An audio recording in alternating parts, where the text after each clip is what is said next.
making an assumption of homology and relying on an assumption of homology, right? So the allegation was that I had said evolution is not based on an assumption of homology, and then I conceded that evolutionists make an assumption of homology. But there's a difference between making an assumption and relying on an assumption, right? So I think the allegation that you were making, if I've understood your question, I didn't make an allegation, you did.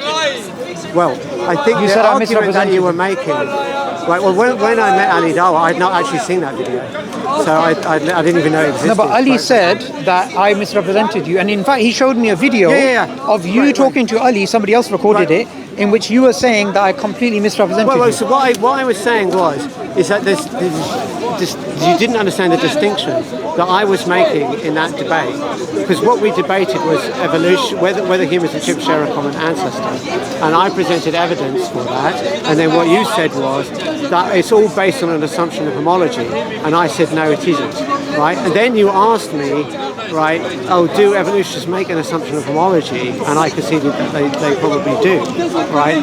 But the point I was making was there's a distinction between relying on an assumption and making an assumption. So I'm sure you're familiar with, let's say, Bayesian reasoning. You start with a prior. No, but I think you're muddying the waters here. Okay, go on. I understand the difference between making an assumption and relying on an assumption. Yeah. But you said to Ali Dawah that I misrepresented you in the video, but in the video there was no distinction being made between relying on. I think that is the distinction that was made. No. As in the word relying wasn't even there. All I simply asked you in the video was, is there an assumption of evolution, of homology? And you said no. Then I asked you again and again. No, I said, okay, one second. Now, so you said you didn't watch the video, but you said I misrepresented you. And then I asked, is there an assumption of homology? And you said yes. So that's what the contradiction was. But there's not a contradiction, because the point I'm making is it doesn't rely on an assumption of homology. No, that's not the question I asked, though. No, but the point was, the whole argument, let's put this in context, right? What is the argument that you were trying to make? Is that the evidence for human ancestry is circular, right? Because no, I didn't say it's circular. I said that's the whole point of the argument. No, it wasn't. The Then what is the point of the argument? Okay, the point of the argument is that there is an assumption of homology, and if you leave it as an assumption, it's fine. I actually said that, it's fine. But if you turn the assumption into a syllogism in which you say similarities exist because of homology, similarities are here, therefore homology, so that's circular reasoning. So I was making a different point to what you're saying. But why did you raise homology at all? Because you were trying to make an argument of circularity. No. The point I was trying to raise is this. The tree of life has hidden assumptions which people don't talk about. Well, okay. The point. Do you concede that? That the tree of life. Well, we weren't debating the tree of life. We were debating whether humans and chimps. But you just said to my friend right now, Faisal, that when it comes to when he asked you about Darwinian evolution, you cast aside Darwinian evolution and you said you believe in common ancestry. Correct. Okay. Yeah. Okay. Yeah. Now, when it comes to the tree of life, right, which is based upon homology, would you agree? It depends what you mean by based on. Okay, do you believe in the tree of life? Okay, do you believe in the tree of life? Do you believe it's the right? I believe we are related to other animals through common ancestry. Universal common ancestry. Well, it could be that there was more than one original thing. So you believe in a pile of... That's possible. I don't think that matters. For the debate that we were having, which is really about human... Okay, so just on this tree, right, are there hidden assumptions with the tree of life? Are there hidden assumptions? It depends, because what you mean by hidden what are the assumptions made for the tree of life? Okay, hang on. The point I was making, right, was that the evidence for human-chimp common ancestry, right, is independent of whether you assume homology or not. You do not need to go in to the process that you take of assessing the evidence. You do not need to go into that assessment process with an assumption of homology. You could assume whatever you like. The evidence will force a conclusion on you. So right? And that is the point. Okay. This is the crucial point. Okay. Right? So if you look at that evidence, for example, the evidence I presented for the nano pseudogene, right, is powerful evidence for evolution. Because but this is we had a 2-hour-long discussion on this. Yeah. I disagree that there's assumptions. Okay? So you did what? Sorry? I disagree that science is assumptionless. That You disagree that science has assumptions? No. I disagree with the idea that you can come to the evidence without an assumption. You have to have the assumption of homology. And when it comes to that's where we disagree. When it comes to the tree of life, when it comes to the tree of life, have you heard of the origination probabilities and the transitional probabilities? Have I heard of the origination probabilities? What do you mean, like the origination for the initial first common ancestor? No, the origin of life. The probability that, I mean, the probability of the origin of life starting, is that what you're talking about? Yeah. I'm aware that there are discussions about that. No. Are you aware of the distinction between origination probabilities and transition probabilities? I haven't come through those terms. You've never come across those terms? Not that I can recall. I mean, I might have read about them. Those two assumptions are there in order for us to construct the tree of life. Okay. Right, but we don't. No. You have to. You have we to. We don't have to construct the whole tree of life to determine whether humans and chimps share a common ancestor. No, but it's linked. It's linked because the humans and chimpanzees and blade of grass and elephants and everything. But let me explain this distinction. Origination probabilities. If you imagine a bead from 0 to 1, origination probabilities are close to 0. So we assume that life is very rare and it came about once. That's the assumption. And when it comes to transition probabilities, the bead goes from 0 to 1, close to 1. That there's a mechanism by which life transforms. Now, if we change these assumptions, we change the probability of the tree of life. And that's super important because what you just said to my friend right now is actually false. What you actually said was that there's overwhelming evidence for common ancestry, but you never pointed out these hidden assumptions. No, okay, because they don't matter. No, right? Because you didn't know them. No, but it doesn't matter. They're different. No, they're different. It's not about me. No, right? You because can you read know the them. paper in Nature. Oh, no, you don't need to make this about me. No. But you can it is. You just spoke. Let me okay. reply. Sure. Right, okay. You don't need to make this about me. You can read the paper in Nature that sequenced the human chimp. They did the sequence of the chimp genome, and they compared it to the human genome. And what that paper said was that the data overwhelmingly confirms the hypothesis of common ancestry. And it still has those two assumptions I mentioned. Right? Now, the point it still has the two assumptions I mentioned. So hang on. Let's suppose you change the probability assumption of the origination, for example. Yep. Right. So to close to 1, what happens? Right, what happens? Well, you probably have more types of life. Right? And what if it happens? The transition probabilities become close to 0. Common ancestry is dread. Sorry, say again? If the transition probabilities are close to 0... The problem is, okay, let me ask you... You can look at the way we assess things in science, right? This is universal in the scientific method, right? You have a hypothesis. There is no universal scientific method. All right, fair enough, but this all right. You know better than that. Come on, okay, you know better than that. This is how we generally assess scientific theories, right? They make precise predictions for data, okay? Using assumptions and theories they have. No, but hang on. But you can validate those with the data. I agree. So you agree that general relativity is validated by data, right? Why do you think that? Because it confirms what the theory predicts. Right, so we made a very precise prediction, for example. But no one denies that before looking at the data, you have an assumption, you have a theory. Yeah, but the question is not whether you have assumptions. The question is whether your conclusion has to rely on your starting assumptions. Because if that's true, then you have a circularity problem. However, if you get to a point where the data could either confirm or disconfirm your theory, right? Then that data, then you can say, well, if it keeps coming back consistent with the data, then you have overwhelming evidence. That's what overwhelming evidence. Yes, but that's in the still scientific context looks like. Okay, but in this context, the origination probabilities and the transition probabilities are still there.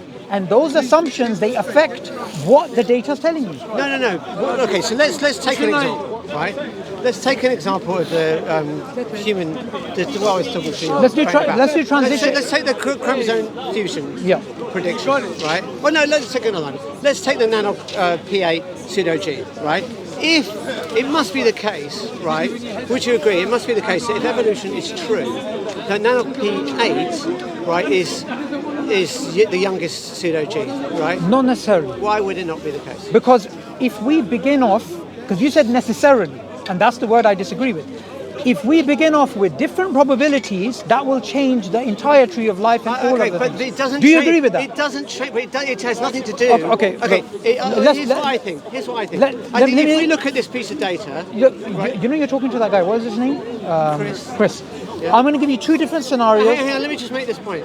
Sorry. Okay. So if you have, let's take the nanop8. So just to explain, obviously you're filming this, right? I need to explain what the case is, right?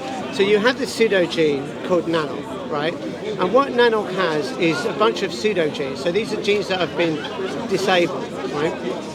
Now, if you look at human nanop pseudogenes and you compare them to chimp human nanop genes, what you find is they've got the same sort of malfunction they've got the same pseudogenes basically. So they've got like the same error, right? That in itself is evidence for evolution because we think that copying... Does that mean it's categorical?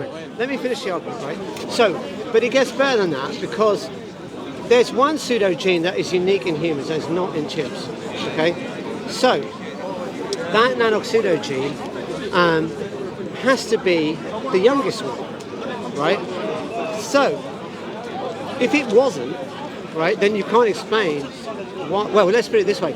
If human-chimp common ancestry is true, you make the prediction that the one that humans only have, we couldn't have got them through common ancestry, right? So that must have evolved after the split, right? So not only must it be the youngest one, it must also be not just arbitrarily young, it must also be after the split. So if we think the split happened about 6 million years ago, then it must be, you know, if it was the youngest one but it was 10 million years old, then evolution would be in trouble, right? If it's younger and it's less than 6 million years old, then that's confirmed, right? This confirming will be older and not the youngest. Lastly, right, we think that the Neanderthal split with humans about, I think it's about 2 million, I had all this data when we did our debate, so I don't know off the top of my head, but I think it's about 2 million years ago, right? Point is, whatever it was, right, if it's more recent than the nanop date, right, then it should be the case that Neanderthals have the nanop pseudogene, the nanop pseudogene, right? So you've got three things there that could either support the hypothesis of common ancestry, so it'd be confirming, or it could be disconfirming. So if nanop8 was not the youngest, if it was older than 6 million years, and if it's not in the Neanderthal genome, right? So you've got three independent tests there, right? Every single one came back in favour of the common ancestry hypothesis. So when you get many things piling up, right, and all coming back in favour of the hypothesis, that's what we call overwhelming evidence. Why I would say with that, that's an incomplete picture. Because if we make the transition probability close to 0 and the origination probability close to 1, then the separate ancestry hypothesis will be stronger than common ancestry. Because the transition probability will be close to 0. It doesn't matter.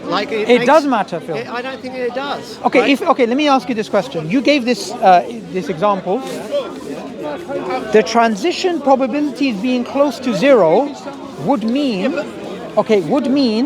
that if we add the origination probabilities being close to 1, then you would get different implications on the data that you just highlighted.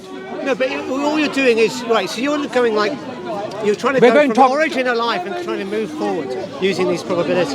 But the data, you can go the other way. Have you heard of Sober's paradox on this?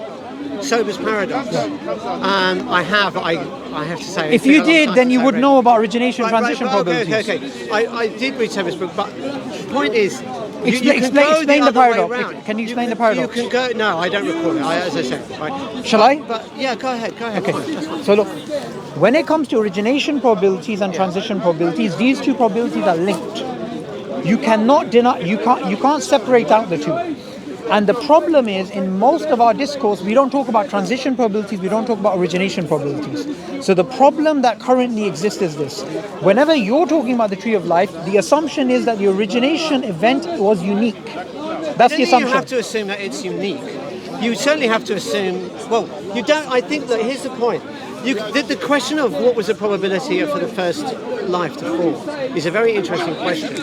But if we're looking at this pieces of evidence for human chimp common ancestry, we don't need to worry about what that probability That's not true. was. It is true. No, that's not true. No, it is true because the hypothesis makes particular predictions. Right. So let's suppose, right, you have. Yeah, well, let's say it was 1 in a billion chance of the first life form evolving, right? But now let's suppose you change it to 1 in 2 billion, right?